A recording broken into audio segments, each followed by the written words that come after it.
Fundação Roberto Marinho apresenta Globo Ciência. A história da humanidade tem uma forte ligação com a água. Desde a antiguidade, o homem sempre preferiu viver perto do mar, de rios e lagos, de onde ele podia retirar o necessário à sua sobrevivência. Foi a busca pelo alimento que primeiro impulsionou o homem a tentar dominar a água. Da necessidade de pescar nasceram as primeiras embarcações. Ao longo dos anos, a ambição comercial foi determinante para o progresso das técnicas de navegação, que acabou levando aos grandes descobrimentos. De lá para cá, como a navegação se desenvolveu? O que mudou na tecnologia da construção naval? E como os avanços da ciência influenciaram a relação do homem com o mar? As embarcações são o tema do Globo Ciência de hoje.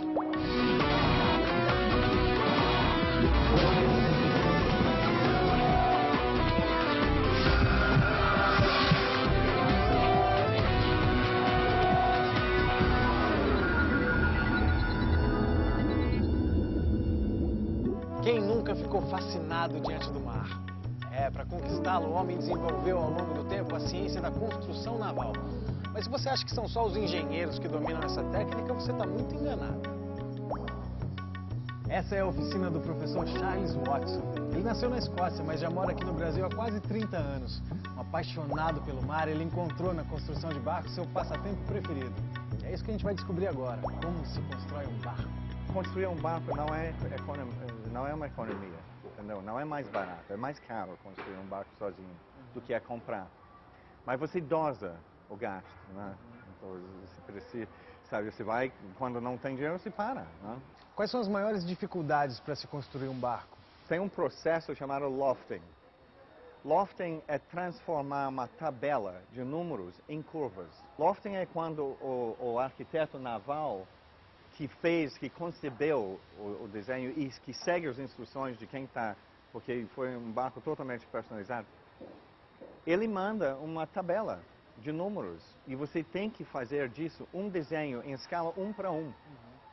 Então eu tive que desenhar esse barco aqui em escala 1:1, numa mesa no chão, que é o mesmo comprimento do barco. Nesse desenho aqui, a gente tem uma ideia, isso é o desenho que contém toda a informação do barco, junto com a tabela. Você percebe que aqui temos o barco que é fatiado transversalmente, certo? E essas fatias, por exemplo, na estação 1, equivale a essa curva aqui, estação 1. Estação 2, corte aqui, vale essa curva aqui. Estação 3... vale essa aqui, assim adiante, até o meio do barco, e depois no outro lado do desenho você tem o meio até o final. Aqui você percebe uma curva, isso é o polpa, ou parte de trás do barco, né? Temos uma curva que desce e que emenda com a quilha. Como que a gente faz isso? Tradicionalmente, você cortaria vários pedaços de madeira, mantendo o veio correndo na mesma direção da madeira e você teria que emendar essas madeiras. Mas com laminação, a gente cria a curva. Vocês podem ver aqui as lâminas, né? Tem várias lâminas compondo essa curva até o final da madeira. E essas lâminas são feitas da seguinte maneira. A gente transferiu a curvatura do desenho 1:1 para cá. Aí você percebe aqui a linha que foi transferida. Uma vez certo sobre isso... Esse aqui seria o gabarito que isso você é um falou. gabarito, isso é um gabarito. Aqui tem lâminas, isso é cedro aqui, né? Isso é cedro. A gente passa o cedro, neste caso, na máquina, chamado desengrosso, que leva toda a madeira para a mesma espessura. Depois a gente coloca aqui, depois de banhar em epóxi, encharcando a madeira com epóxi, você coloca ela com grampos assim e segura com um grampo para todos esses blocos, né? Vai dando a curvatura. E isso vai te dando a curvatura certa. Uma vez que isso esteja pronto, depois de 2 dias de curar, você tira isso e você manteve uma curva perfeita. Quais são os ramos da ciência que alguém que constrói barcos precisa conhecer?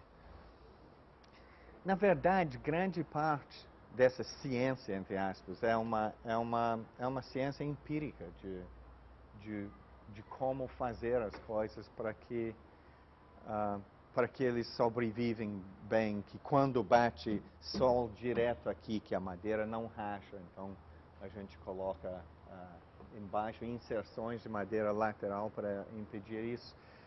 É um conhecimento do comportamento de madeiras, né? Particularmente no sol que a gente tem aqui no Brasil, né? E a ciência mesmo, a matemática no início é um inferno. É muito perturbadora, sabe? Eu sofri muito com isso, mas agora tá melhor. Ô Charles, muito obrigado, você me ajudou bastante. Obrigado. Parabéns pelo trabalho. Muito obrigado. Depois de conhecer como se constrói um barco artesanalmente, eu vim até Niterói, no estado do Rio de Janeiro, conhecer o processo de fabricação de um navio.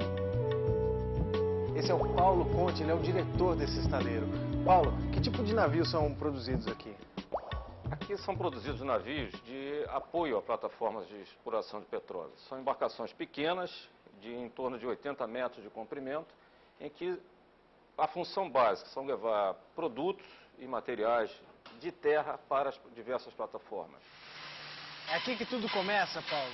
Alexandre, aqui tudo começa, né? Aqui você já vê as partes, cada retângulo desse que está sendo soldado é o que vem da usina, né?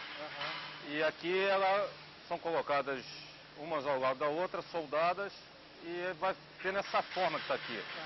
Várias dessas formas aqui são feitas por blocos.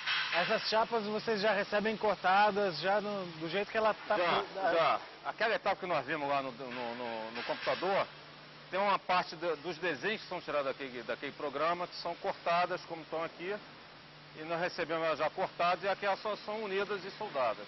Esse é o trabalho que realmente começa o estaleiro, né? Esse aqui é um dos blocos que compõem o navio. No caso é o último bloco, é o posto de comando do navio, que nós chamamos de passadiço. Onde ficava aqueles filmes antigos, o timão, né? É aqui que é esse bloco daqui que vai ser montado o passadiço. Maravilha. Olha o tamanho dessa hélice. Esse aqui funciona assim, ó. Isso se movimenta, né? E esse aqui dá a velocidade dele. Paulo, quantas pessoas trabalham na construção de um navio? Olha, ela varia de 350 a 500, dependendo da sua etapa, né? Então nós vamos chegar a 500. Por quê? Nós temos uma embarcação no cais, acabando, e a outra embarcação na carreira, em processo de final de carreira, digamos assim. Então nessa etapa você tem todos os profissionais envolvidos estão aqui dentro do estaleiro, né? Desde o soldador, desde o caldeireiro até o carpinteiro, o eletricista, o pessoal de grupo de teste. Então é o pico da mão de obra. Nós estamos hoje em torno de 500 pessoas. Nós temos, no início do processo, vamos lá do início para o final, né? No início do processo nós temos caldeireiros, que é quem trabalha com a chapa de aço, né? Nós temos soldadores, pintores e indo para o acabamento, eletricista, mecânico, carpinteiro, pedreiro, né? Arquitetos, para ver a decoração, a parte de arranjo interno, de acomodações. São essas basicamente as especialidades. Cada especialidade dessa nós temos um profissional de engenharia para fazer a ligação com isso aí. Então, o pessoal de estrutura, nós temos aqui um profissional de estrutura, um engenheiro naval. O eletricista, nós temos um engenheiro elétrico aqui para fazer essa ligação. O mecânico é a mesma coisa, nós também temos um engenheiro mecânico para fazer essa ligação com esses profissionais da área. Paulo, quais são os testes feitos num navio para garantir a segurança dele no mar? Alexandre, todos os equipamentos montados a bordo têm que obrigatoriamente serem testados. Tá? Ou seja, todas as bombas, todos os equipamentos de navegação, comunicação, descargas de banheiro, né? A gente fala assim, pô, mas descarga de banheiro, você não sabe o problema que acontece em entupir um vaso sanitário a 100 milhas da costa. Imagina o cara, a tripulação dessa embarcação varia de 14, 18 pessoas. 14 pessoas sem poder usar o banheiro é uma complicação violenta. Então, isso tudo é testado exaustivamente. O equipamento, a rede, os tubos que vão, são todos eles testados para ver se não tem vazamentos, né? A descarga dessas embarcações é a vácuo, ou seja, você faz um vácuo e qualquer vazamento de ar, o vácuo vai embora e fica inoperante. Radares, né, posicionamento dinâmico, que eu falei antes, que é o posicionamento dinâmico, é o que mantém a embarcação paradinha, né, estática no mar. A propulsão, né, a velocidade da embarcação. Essas embarcações já têm uma velocidade de 15 nós. 15 nós significa Rio Macaé pelo mar em 12 horas. Enquanto de carro nós fazemos em 3, dá 15 nós, aproximadamente 30 km por hora no mar. Então, são requisitos básicos, nós temos que testar. Consumo do combustível, né? Quantos metros cúbicos de óleo diesel ela consome por milha navegada. Então, isso tudo são testados, verificados, né? Que são dados contratuais que nós temos com o armador. E é o que garante a performance da embarcação, né? Quanto tempo ele leva para girar, quanto tempo ele leva para se deslocar, agulha magnética, os sinais de satélite, quer dizer, tudo é feito o teste. Estanqueidade, tanque por tanque, é feito o teste de pressão para ver se ele está a integridade ao casco, que na verdade é a segurança dele também, né? Isso tudo está funcionando. Embarcações salva-vidas são lançadas ao mar, verificado o tempo que ela é recolhida e lançada, coloca-se alguns tripulantes, faz todo o teste. A embarcação a 5 nós, ele navegando a 5 nós temos que ser capazes de colocar a embarcação de resgate. É um simulado de alguém, um homem ao mar, né, que nós chamamos. Durante a operação, caiu alguém da plataforma no mar. Então nós temos que simular isso tudo. Bota a embarcação no mar e faz esse simulado, né, de resgate e retorna a ela, isso por meios próprios, sem uma ajuda externa, né. Enfim, todos os testes têm que ser feitos. E só sai daqui quando todos esses testes são feitos na presença do armador e da sociedade classificadora, que atesta o cumprimento às regras internacionais. Paulo, muito obrigado, valeu mesmo. Obrigado, Alexandre. Estarei de portas abertas quando precisar, estamos à disposição de todos vocês. Maravilha.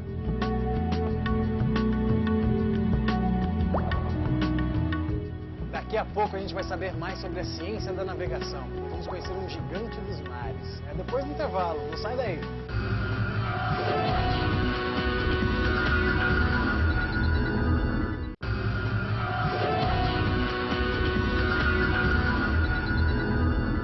Essa é uma galeota imperial. Ela foi construída em 1808 e serviu a Dom João VI e a família imperial. Mas a história da navegação começou bem antes, com os povos da antiguidade, como os fenícios, os cartagineses, os gregos e os romanos. Para utilizar as embarcações, os primeiros cientistas desenvolveram técnicas e instrumentos.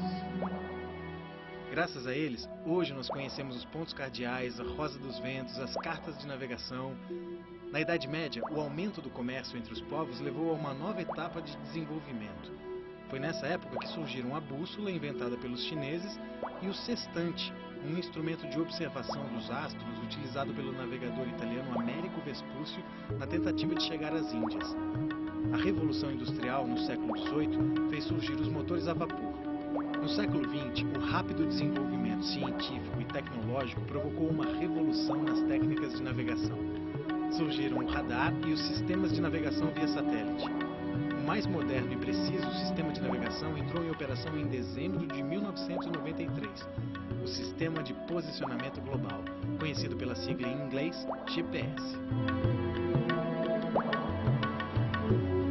Já que o Globo Ciência de hoje está falando sobre embarcações, eu vou pegar essa lancha para ir até o nosso próximo destino.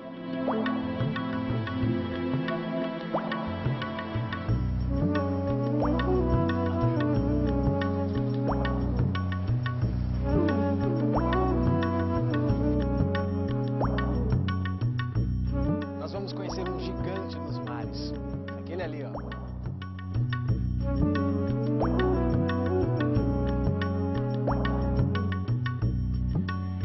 Esse é o Claudiomar Lima e ele é o comandante desse navio aqui. Vai tentar explicar pra gente como é que funciona um petroleiro. Comandante, primeiro eu queria saber as dimensões de um navio como esse. Bem, o nosso navio tem 177 metros de comprimento, tá? São 30 metros de boca, que é a largura, a gente chama de boca, e tem cerca de 44 metros de altura, da quilha até o mastro principal. Tá? Pesa cerca de 54 mil toneladas com carga e cerca de 9.500 toneladas sem carga. Bom, e aqui a gente está na sala de comando do navio, né? Correto. Aqui é a torre de comando. Torre de comando. Isso, é onde nós chamamos de passadiço, mas é a torre de comando do navio, onde é feito propriamente a navegação. Todos os cálculos astronômicos de navegação são realizados aqui. Existe alguma, com certeza deve existir uma diferença entre manobrar um petroleiro gigante como esse e um barco comum que a gente está acostumado a ver por aí, né? Quais são as principais dificuldades, comandante? Correto. A principal dificuldade para manobrar um navio desse é o tempo de resposta. Tá? Devido à própria inércia, a resposta não é rápida, como no caso de um carro. Uhum. Tá? Nós precisamos ter uma noção exata de velocidade e distância para que essas manobras sejam feitas com segurança. E como a ciência e a tecnologia ajudam nessa manobra? Bem, nós temos vários equipamentos. Vamos começar primeiro aqui pelo GPS. Eu acredito que vocês já conheçam. Já ouvimos É um falar. sistema de posicionamento por satélite que nos dá a nossa posição instantaneamente. Que essa é a essência da navegação, é nós sabermos onde nós estamos. Primeiro saber onde nós estamos, para depois poder ir a um destino desejado. Aqui são as cartas de navegação. Ainda se usam as cartas? Ainda se usam as cartas, tá? Mas tem navios mais modernos que já têm cartas eletrônicas. Tá? Nós temos os radares, que nos permite ter uma visão ampla, 360 graus do navio. Tá? Temos aqui o piloto, o timão do navio. Tá? É onde é feito, dado aqueles comandos de governo, que eu falei anteriormente. Tá?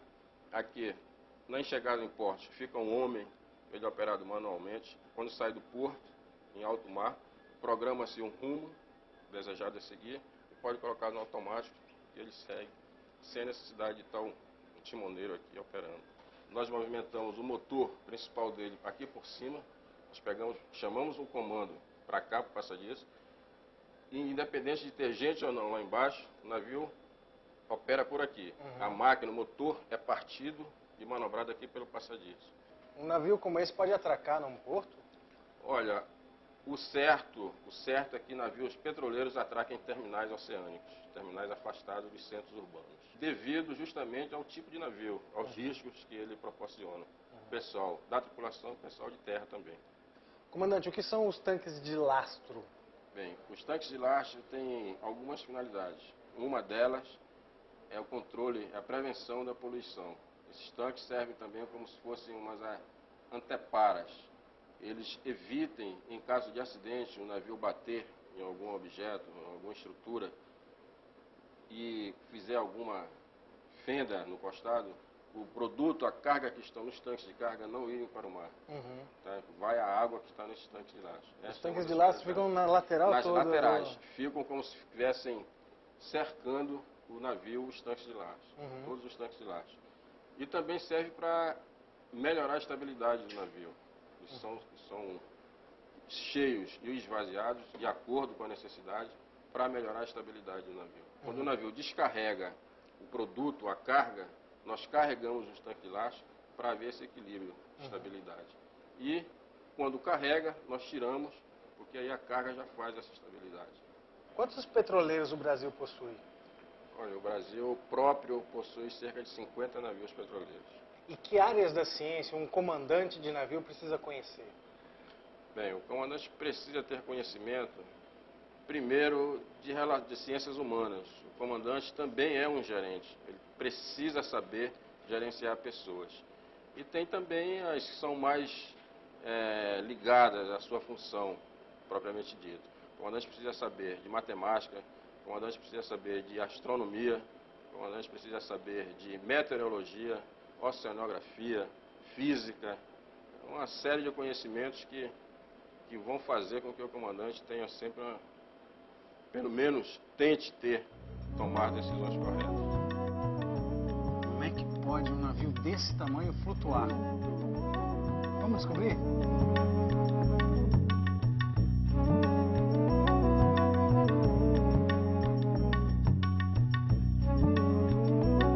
Esse é o Laboratório de Tecnologia Oceânica da COP UFRJ e esse é o professor Sérgio Hamilton Speyer, que é engenheiro naval e diretor científico aqui do laboratório.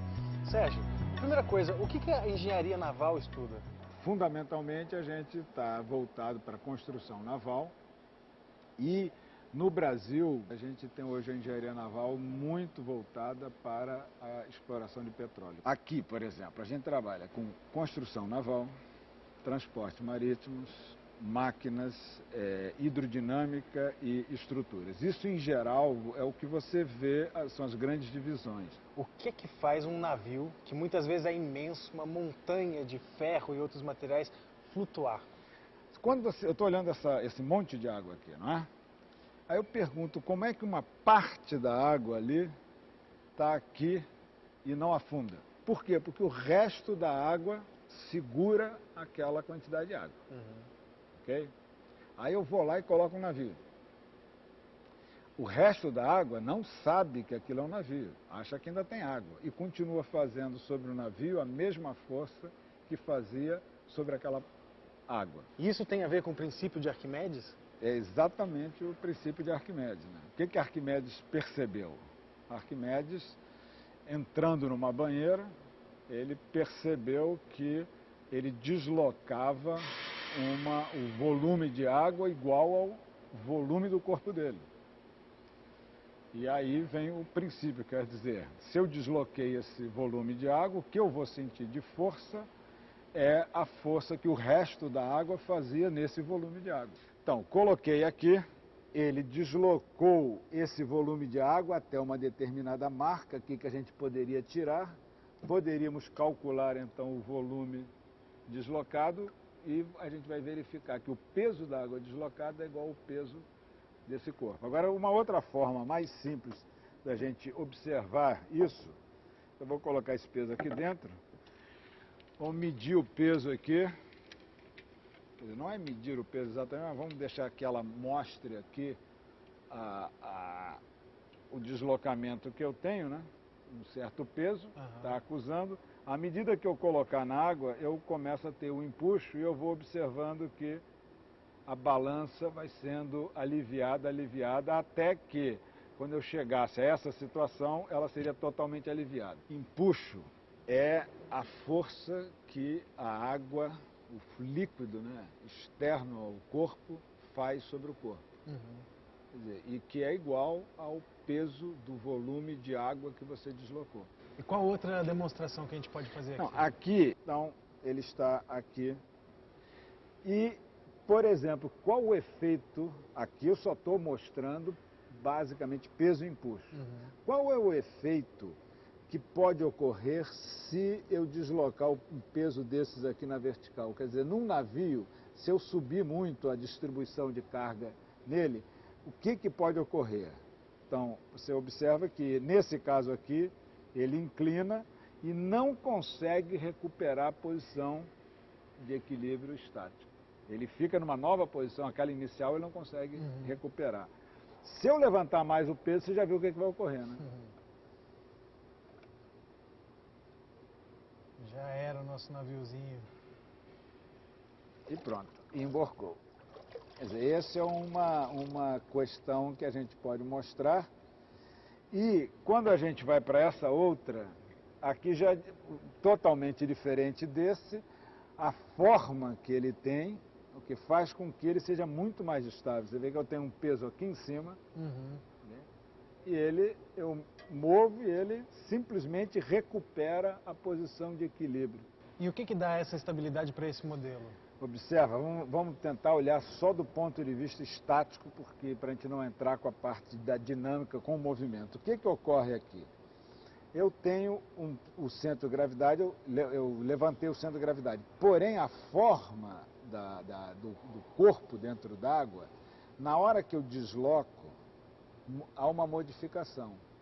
Embora o centro de gravidade continue na mesma posição, se você olhar o lado de cá, tem mais volume deslocado do que o lado de lá.